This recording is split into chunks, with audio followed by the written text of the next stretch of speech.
L-arti kreattiva kienet waħda mis-setturi f'Malta li ġiet milquta ħażin mill-pandemija tal-coronavirus fosthom l-ispettakli ta' sfin. Għal dan il-Ministru għall-Kultura José Herrera propju fil-ftuħ ta' staġun ieħor tal-Kumpanija Nazzjonali ta' Sfin Maltija li se tkun qed tirritorna b'mod fiżiku fuq il-palk wara li d-dinja tal-arti reġgħet bdiet ġejja għan-normalità l-ġdida. Il-kultura hija importanti mhux biex men aspett wieħed, jiġifieri biex televa l-kwalità tal-ħajja tan-nies, imma għandha importanza kbira mill-aspett ekonomiku. Hemm il-fuq minn 10,000 persuna li taħdem fis-settur tal-arti kreattiva, fl-industrija tal-arti kreattiva, fid-diversi branki tagħha.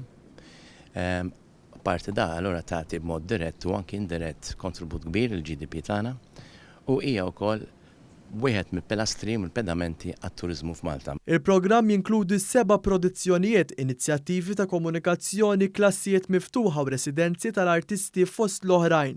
Alison White, il-chairperson ta' Sfin Malta, saħqet fuq il-prekawzjonijiet li se jittieħdu waqt li jittella l-ispettaklu. Our first commission is the 21 dances, which will be coming up shortly at the Valletta campus. Obviously, restrictions are a big problem, so there will be 4 performances, but unfortunately the audience, we're only allowed, I think, something like 30 because of the social distancing. Obviously, we're being extremely cautious. Il-programm ta' Sfin Malta huwa disponibbli fuq sfinmalta.org u l-biljett staġjonali jista' jinxtara fuq kultura.mt.